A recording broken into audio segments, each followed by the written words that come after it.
PPKM kita. Informasi dari Pak Wali Kota menyampaikan melalui Bu Muliga kita di level 2. Untuk urutan secara Indonesia, kota kabupatennya, dulu kita nomor 3 dari bawah. Indonesia ya. Kini alhamdulillah nomor 8. Agak naik sedikit dari bawah. Dan itu sedikit bawah, nomor 8. Makanya kita harus mengejar ketertinggalan itu. Kemudian Kota Padang kita nomor 3.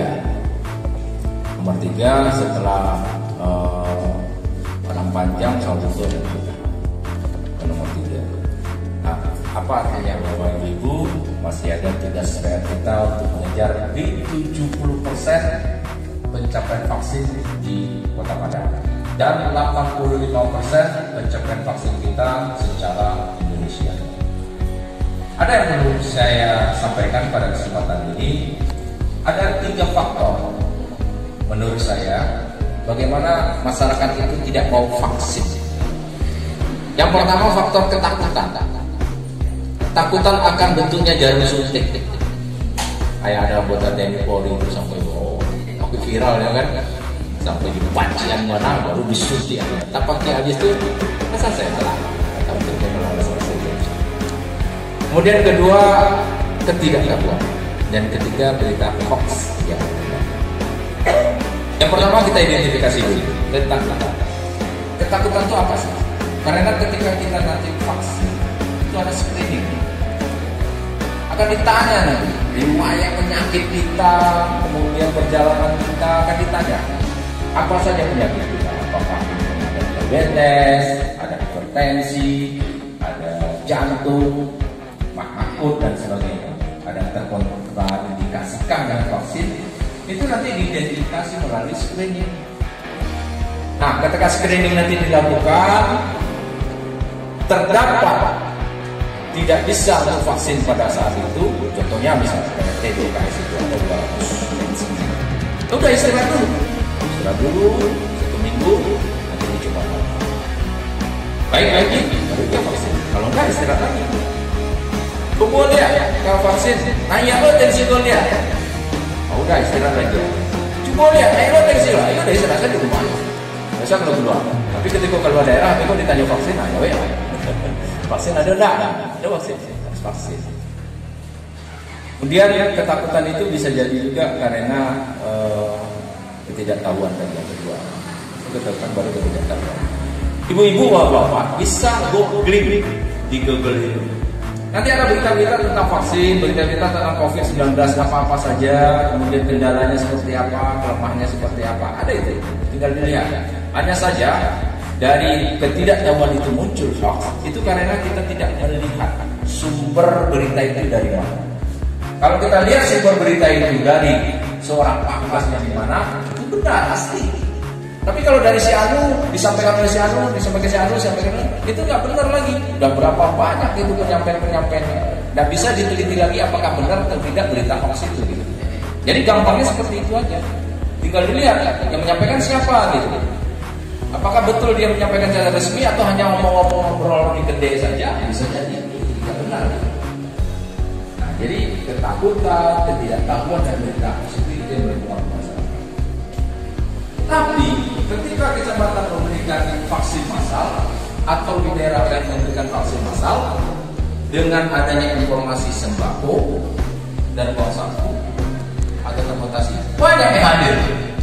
Mau di kecamatan sini kita adakan, dan kecamatan lain datang. Mau di kecamatan sana di Pawon itu diadakan, kecamatan kita datang ke sana. Jadi yang ketakutan, berita hoax dan juga ketahuan tadi bukan jadi parameter ukur lagi. Ukur yang pertama adalah masalah ekonomi dan masalah sosial. Kebutuhan akan beras, kebutuhan akan ekonomi transportasi. Itu yang ada dengan masyarakat. Nah, terlepas dari itu semua, sekarang kita ganti masalah vaksin ini gitu. Kenapa kita harus vaksin? Kalau ibu-ibu bapak tidak vaksin, nggak apa juga. Itu juga bisa dipaksakan melanggar hak asasi manusia. Cuma permasalahannya dampak dari ketika tidak vaksin nanti akan ada secara domino itu ada dampaknya. APBD kita dan APBN kita sudah mengalami kekurangan karena gas tersebut tersedot untuk kebutuhan yang sebesar musim pertama, kedua, sampai keempat, dan musim sampai kedua, nah apa artinya? Anggaran yang dari provinsi itu adalah anggaran-anggaran pembangunan rumah-rumah yang juga dalam komunitas seperti kita bicara yang untuk menanggulangi COVID itu.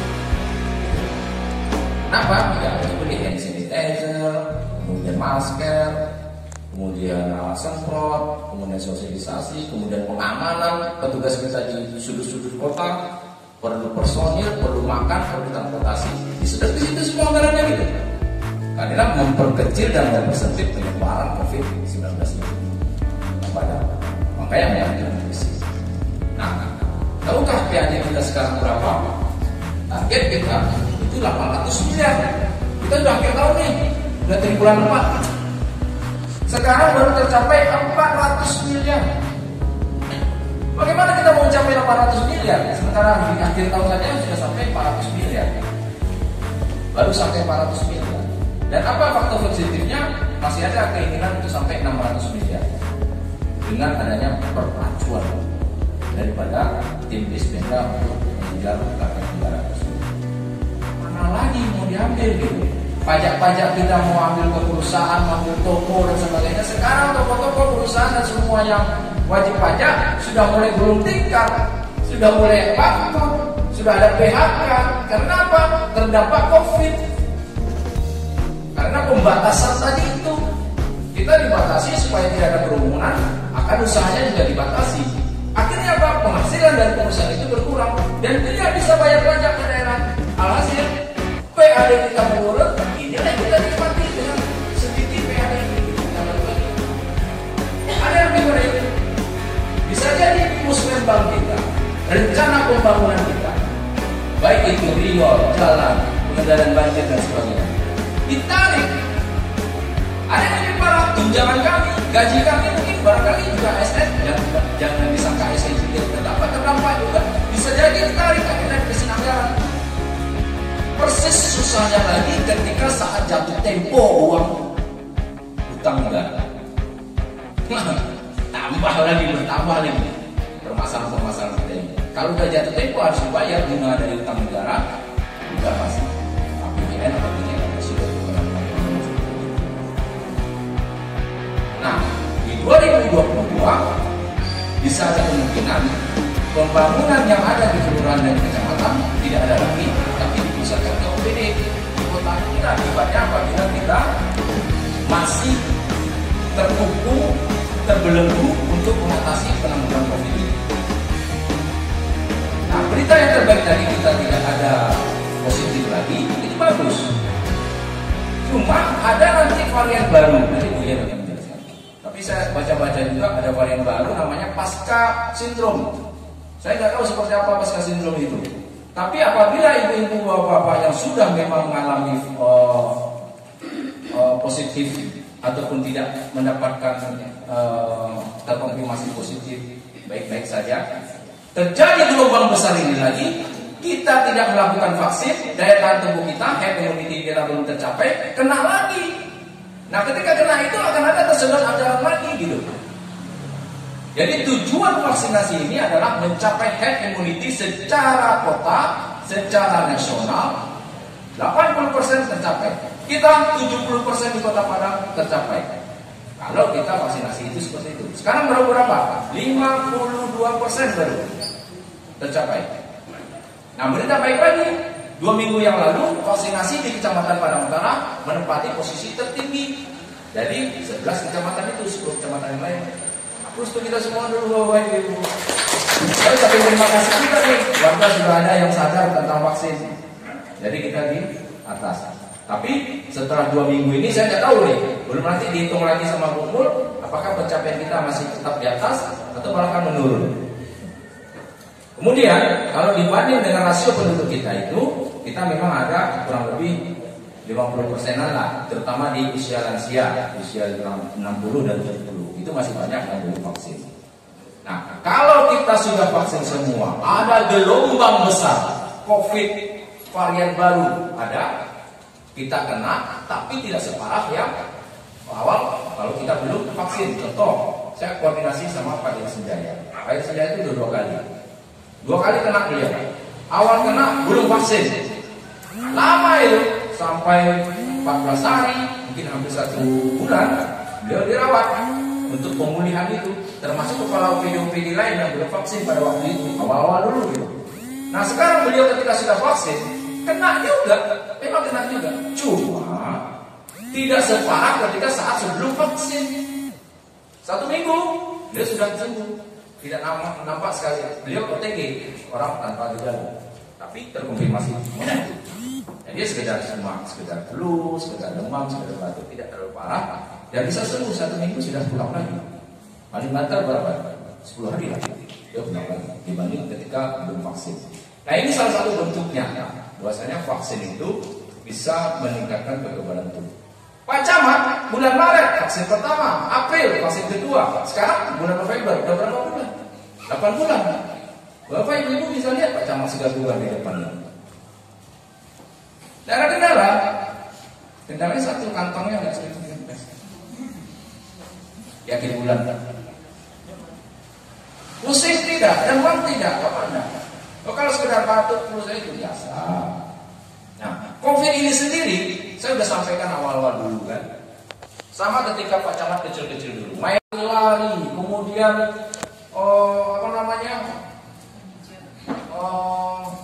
berlomba dengan sekolah lain untuk atletik dan sebagainya, kena hujan, kena panas, demam, ular, nular ke si adik, nular ke si kakak. 7 hari dikasih minyak telur yang putih, bawang merah, kemudian telur kasih madu, imun tubuh bangkit lagi, sembuh. 14 hari sembuh.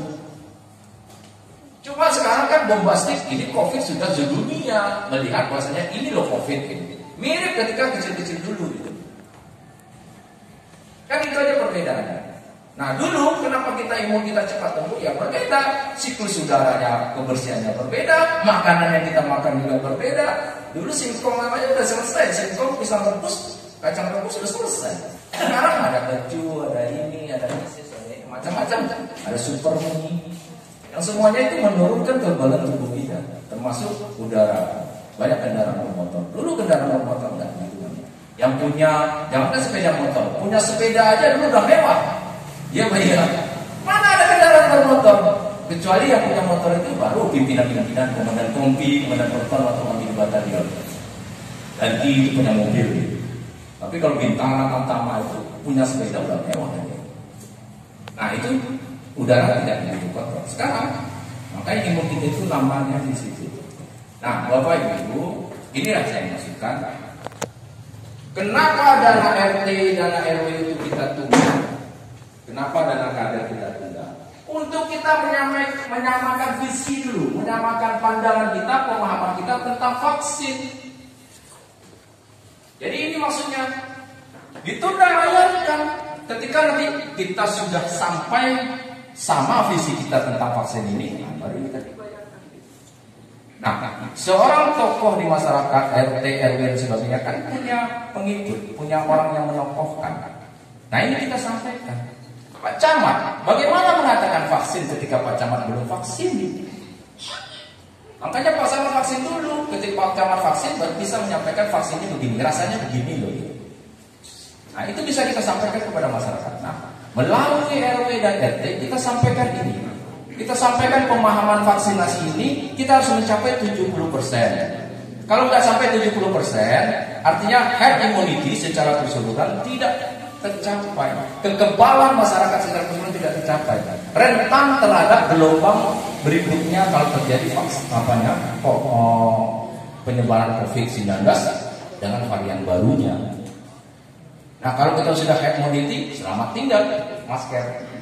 Tidak ada salam-salam pakai gini-gini lagi dong. Salam itu buka tangan, buka hati, buka wajah, buka rezeki. Itu yang silaturahmi, salam. Sekarang salam gini.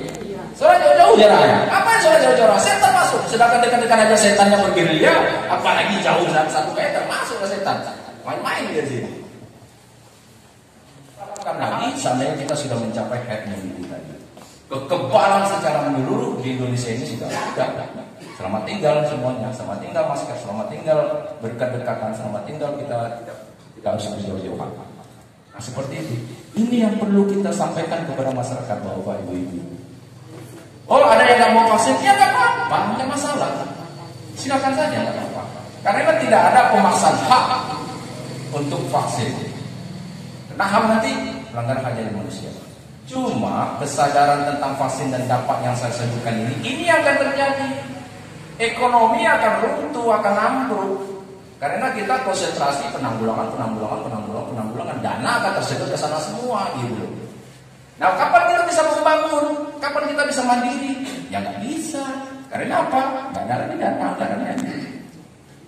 Nah, ini permasalahan. Kita pulangkan kembali kepada kita bersama, kepada masyarakat kita. Kalau kita sadar vaksin, ayo bareng-bareng kita vaksin. Dulu Pak Camat takut vaksin, tapi karena Pak Camat googling, cari informasi, koordinasi dengan kampus di Chelsea pada waktu itu, diskusi apa sih vaksin itu, bagaimana sih? Saya kira paham vaksin itu. Nah akhirnya saya melakukan vaksin, saya rasakan sendiri. Tahu saya tumbal pada waktu itu, saya rasakan sendiri 1-2 vaksin, nggak ada masalah, nggak ada apa-apa. Nah kalaupun akhirnya dari terjadi mati, meninggal akibat vaksin, ya kalau mati akibat meninggal akibat vaksin ya kadar Allah. Ketika saya vaksin itu saya bilang, la haula wala quwwata illa billah. Kalau ini takdir saya ya Allah, agar vaksin pula saya mati karena berita-berita nggak benar tadi itu, ya udah saya mati. Semoga mati itu ya Tuhan nafsu mutmainnah irji'i ila rabbiki radiyatan mardiyah fadkhuli fi ibadi wa dkhuli jannati. Hai jiwa yang tenang. Ketika kita sudah pasrah kepada Allah, vaksin, la haula wala quwwata illa billah. Dijemput sama Allah. Insyaallah redha. Allah redha, kita redha. Bertemunya di mana? Surga. Itu arti surat Al-Fatihah 227 sampai 30.